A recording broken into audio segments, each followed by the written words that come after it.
लोकसभा चुनाव में बात करेंगे आज भदोही लोकसभा सीट की।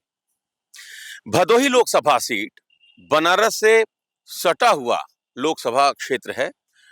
प्रधानमंत्री जी के कंस्टिट्यूंसी के बगल की सीट है। यहां से बीजेपी के रमेश चंद्र बिंद सांसद भी हैं।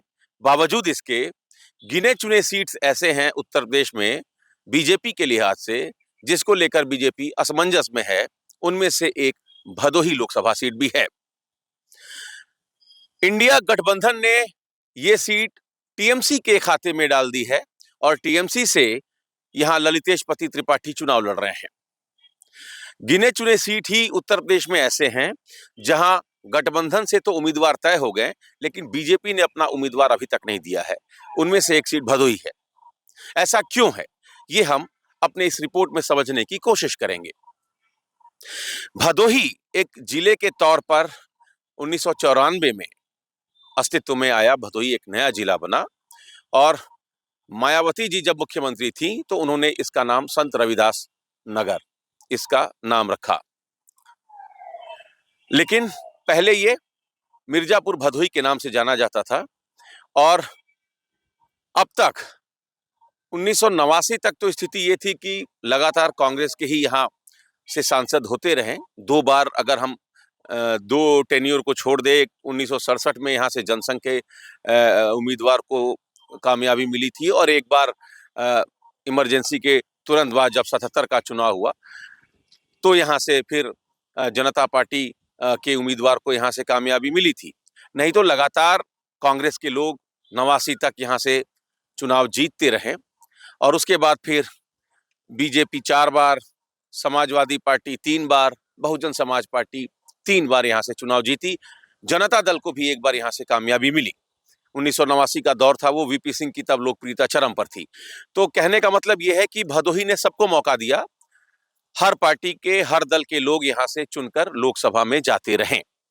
लेकिन सबसे ज्यादा चर्चा तब हुई जब फूलन देवी यहाँ से चुनाव लड़ने आई और तब दुनिया भर के जो मीडिया ऑर्गेनाइजेशंस हैं वो यहाँ पहुंचे इलेक्शन कवर करने के लिए। तब भदोही का नाम दुनिया भर में सुर्खियों में बना रहा था। 2 बार फूलन देवी यहाँ से सांसद रही, लेकिन सर्वाधिक जो बीजेपी के वीरेंद्र सिंह मस्त है 3 बार वो यहाँ से सांसद रहे। अभी फिलहाल बलिया से वो सांसद हैं, लेकिन इस बार बलिया से उनका टिकट कट गया, ऐसी जानकारी मिल रही है। हालांकि बलिया से भी अभी तक बीजेपी ने अपना अधिकृत उम्मीदवार नहीं दिया है। तो भदोही सीट असमंजस में क्यों है? बीजेपी के लिए भदोही में करो या मरो की स्थिति क्यों है, जबकि समीकरण जो है उसके पक्ष में है। आप अगर मतदाताओं की संख्या देखें और जातीय समीकरण के लिहाज से भदोही लोकसभा सीट को देखें तो बीजेपी के लिहाज से सब कुछ उसके फेवर में है। 20 लाख से ज्यादा यहाँ मतदाता हैं। सबसे ज्यादा करीब 3.25 लाख जो वोटर्स हैं वो ब्राह्मण मतदाता हैं। उसके बाद बिंद समाज के लोगों का वोट है करीब 3 लाख, वो भी हैं। उसके 2,70,000 के आसपास मुस्लिम है, 2.5 लाख के आसपास। यादव हैं 1,50,55,000 के आसपास। तो जातीय समीकरण के लिहाज से भी आप देखें तो ब्राह्मण, बिंद, राजपूत 1 लाख के ऊपर हैं। मौर्य 85,000 है। पटेल वोटर्स जो है वो 75,000 से ऊपर है। तो अगर आप ओवरऑल देख लें तो भी ब्राह्मण, बिंद, राजपूत, मौर्य, पटेल, दलित वोटर्स, अगर इन सबका एक आप उस टोटलिटी अगर देखें तो बीजेपी का पलड़ा भारी है। बावजूद इसके बीजेपी को भदोही सीट पर मुश्किल क्यों लग रहा है? क्यों अभी तक बीजेपी ने अपना उम्मीदवार यहां से घोषित नहीं किया है? उसके पीछे 2 बड़ी वजह है। एक, टीएमसी ने जिसको टिकट दिया है, ललितेश पति त्रिपाठी, ये लगातार मिर्जापुर से चुनाव लड़ते रहे हैं, यहाँ से विधायक भी रहे हैं। जो मड़िहान विधानसभा क्षेत्र है मिर्जापुर का, वो उनकी कर्मभूमि रही है। यंग वोटर्स के साथ वो बहुत बेहतर तरीके से कनेक्ट कर लेते हैं और इस बार भी अपने क्षेत्र में लगातार वो प्रचार कर रहे हैं, कनेक्ट कर रहे हैं। तो जो ब्राह्मण मतदाताओं में यूथ है वो इनसे कनेक्ट हो रहा है। दूसरी बात, जो मुस्लिम वोटर्स हैं, यादव वोटर्स हैं, वो समाजवादी पार्टी के साथ चूंकि गठबंधन है टीएमसी का, तो वो एक मजबूत पोजीशन बनाए हुए हैं। ये बीजेपी के लिए एक तो मुश्किल ये है, लेकिन उससे भी बड़ी मुश्किल ये है कि रमेश चंद्र बिंद जो मौजूदा सांसद हैं बीजेपी के, उनको लेकर आपसी गुटबाजी बहुत ज्यादा है। एक तो ब्राह्मणों के खिलाफ उनका एक वीडियो वायरल हुआ था 2019 के लोकसभा के ही चुनाव में, लेकिन तब तक उनके नाम की घोषणा हो गई थी, उनको टिकट मिल गया था। प्रधानमंत्री जी का वहां एक बहुत महत्वपूर्ण जनसभा भी हुआ, लेकिन उस जनसभा में उन्होंने उनका नाम भी नहीं लिया। उन्होंने कहा कि आप कमल के फूल को देखिए, आप मुझे देखिए, बीजेपी को देखिए। तो एक तो ब्राह्मण मतदाताओं में मौजूदा सांसद को लेकर बहुत अच्छी तस्वीर नहीं है, वो उनसे संतुष्ट नहीं है।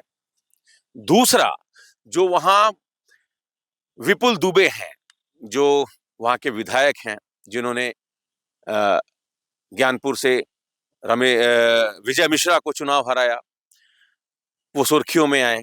हालांकि वो निषाद पार्टी के टिकट पर चुनाव जीते, लेकिन निषाद पार्टी भी एनडीए का हिस्सा है। विपुल दुबे, रविन्द्रनाथ त्रिपाठी पूर्व विधायक, और औराई से जो विधायक हैं दीनानाथ भास्कर। ऐसा कहा जाता है कि भदोही कॉन्स्टिट्यूएंसी में इनकी जो तिकड़ी है वो बड़ी महत्वपूर्ण है, और वो नहीं चाहती कि रमेश चंद्र बिंद को इस बार वहां से टिकट मिले। तो अंदरूनी जो खींचतान है वो भी कहीं ना कहीं रमेश चंद्र बिंद के लिए, बीजेपी के लिए मुश्किल खड़ी कर रहा है। ये दो फैक्टर्स ऐसे हैं जिसको लेकर अभी तक बीजेपी मन नहीं बना पाई है कि रमेश चंद्र बिंद को टिकट दिया जाए या नहीं। जो अंदर से खबर आ रही है, जो सूत्र बता रहे हैं कि इनका टिकट लगभग लगभग कट जाएगा, ऐसी सूचना है, ऐसी जानकारी मिल रही है। तो अब अगर रमेश चंद्र बिंद वहां से बीजेपी के उम्मीदवार नहीं होते हैं, तो फिर लॉटरी किसके हाथ लगेगी, किसकी किस्मत खुल सकती है? उसमें जो सबसे पहला नाम आ रहा है वो विनोद बिंद का है। विनोद बिंद मझवा से विधायक हैं। मझवा मिर्जापुर लोकसभा क्षेत्र में आता है।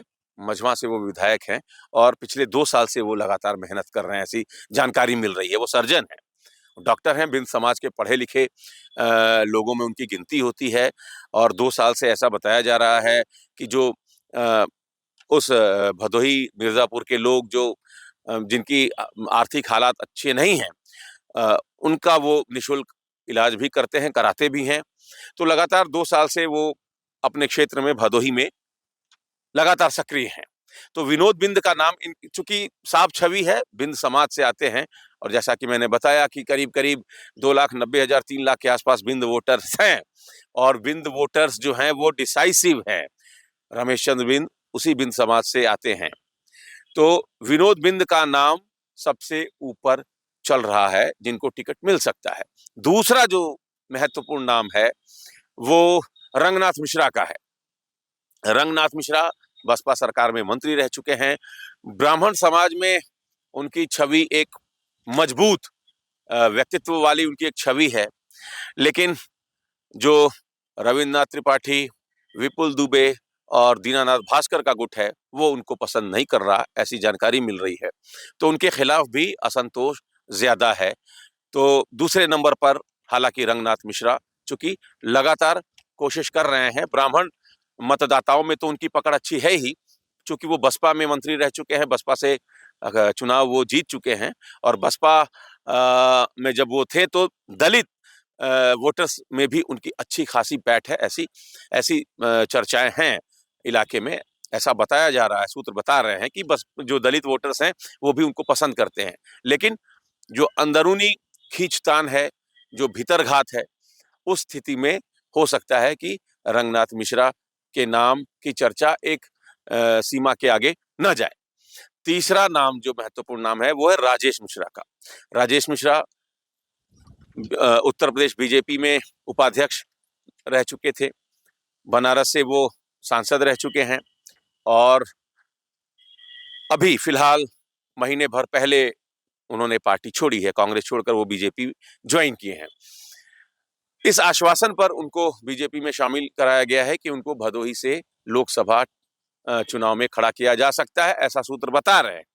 लेकिन बावजूद इसके राजेश मिश्रा के नाम को लेकर एक असंतोष वहां भीतरी बनाम बाहरी, स्थानीय बनाम बाहरी की एक चर्चा वहां तेज हो गई है। विशेष रूप से जो औराई है, जो भदोई है, इन विधानसभा क्षेत्रों में ये चर्चा बहुत ज्यादा है कि किसी बाहरी को एक बार और मौका मिले। ये ठीक नहीं है भदोही के लिहाज से, क्योंकि भदोही लोकसभा सीट से ज्यादातर जो लोग हैं वो बाहरी ही सांसद बनते रहे हैं, चाहे वो फूलन देवी रही हों, चाहे वो वीरेंद्र सिंह मस्त रहे हों। तमाम नाम हैं जो जिनको मौका मिला वहां से सांसद बनने का। लेकिन इस बार स्थानीय बनाम बाहरी का भी एक मुद्दा है, जिसको लेकर राजेश मिश्रा की बनती बात बिगड़ सकती है। तो विनोद बिंद, रंगनाथ मिश्रा, राजेश मिश्रा, ये कुछ नाम हैं जिनको लेकर चर्चा हो रही है भदोही में। इसके अलावा सपना दुबे एक नाम है। सपना दुबे महिला कार्यकर्ता रही हैं, संगठन में भी वो रही हैं।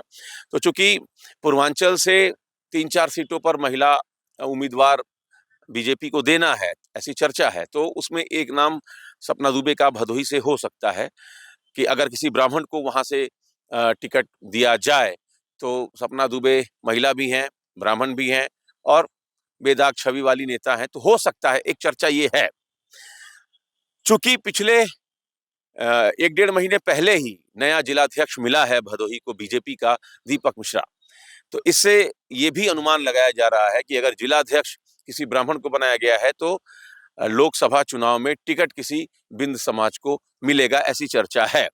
तो अगर किसी बिंद समाज के व्यक्ति को ही टिकट मिलता है और रमेश चंद्र बिंद का नाम अगर कटता है तो उसमें सबसे जो महत्वपूर्ण नाम है, जैसा मैंने बताया, विनोद बिंद है। और नहीं तो अगर किसी ब्राह्मण को वहां से अगर टिकट मिलना है तो उसमें 3-4 नाम जो मैंने बताए, उसमें रंगनाथ मिश्रा है, राजेश मिश्रा है, सपना दुबे का भी नाम आ रहा है, गोरखनाथ पांडे एक नाम बहुत महत्वपूर्ण है। ब्राह्मण समाज में इनकी भी अच्छी खासी पकड़ बताई जा रही है, लेकिन दीनानाथ भास्कर से इनकी बनती नहीं है और वो नहीं चाहेंगे कि गोरखनाथ पांडे को टिकट मिले भदोही से। तो ये इस तरह की जो आपसी खींचतान है, भीतरघात है, इससे बीजेपी जूझ रही है। दूसरी तरफ ललितेश लगातार कैंपेनिंग कर रहे हैं, लगातार लोगों से कनेक्ट कर रहे हैं, लगातार भदोही में वो सक्रिय हैं। 2022 के विधानसभा चुनाव में चूंकि 5 विधानसभा क्षेत्र हैं भदोही लोकसभा सीट पर, औराई है, भदोई है, हंडिया है, तो 5 जो सीटें हैं लोग विधानसभा की, उसमें से 3 पर समाजवादी पार्टी का कब्जा है। ये भी बीजेपी के लिए एक अलार्मिंग है। ऐसी स्थिति में समाजवादी पार्टी 3 सीटें जीतने में कामयाब हुई थी जब 275 के आसपास बीजेपी को उत्तर प्रदेश में सीटें मिली। तब 5 में से 3 सीटें समाजवादी पार्टी के खाते में गई, एक निषाद पार्टी को मिला, विपुल दुबे वहां से निषाद पार्टी के टिकट पर चुनाव जीते, और एक सीट बीजेपी के हिस्से में आई। यानी एनडीए को 2 और समाजवादी पार्टी को 3 सीटें मिली। तो अब तो कांग्रेस के साथ गठबंधन है और जो परिस्थितियां बदली हैं उससे भी बीजेपी कहीं ना कहीं मुश्किल अपने लिए देख रही है। तो बहुत सोच समझकर बीजेपी यहां से उम्मीदवार देना चाहती है, क्योंकि ब्राह्मण, बिंद और दलित तीनों समाज के लोगों को वो एक्सेप्ट हो, स्वीकार्य हो। ये बीजेपी की यहाँ सबसे पहली प्रायोरिटी है कि जो भी उम्मीदवार हो वो कम से कम दलित समाज से, ब्राह्मण समाज से और बिंद समाज से उसकी स्वीकार्यता हो। दूसरा जो बीजेपी के लिए महत्वपूर्ण शर्त है कि जो आपसी खींचतान है, असंतोष है, उसको कम से कम किया जा सके। तो उम्मीदवार ऐसा हो जिसकी छवि साफ सुथरी हो और जिसको लेकर अंदरूनी खींचतान कम से कम हो। तो बीजेपी के लिए असमंजस की स्थिति है भदोही सीट पर, लेकिन फिलहाल बगल की सीट बनारस है और यहां से प्रधानमंत्री नरेंद्र मोदी चुनाव लड़ रहे हैं।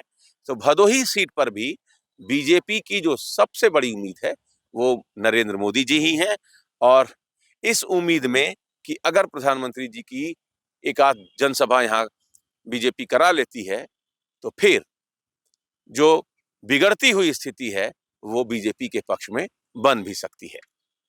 Amit Singh, TV9 UP, Varanasi.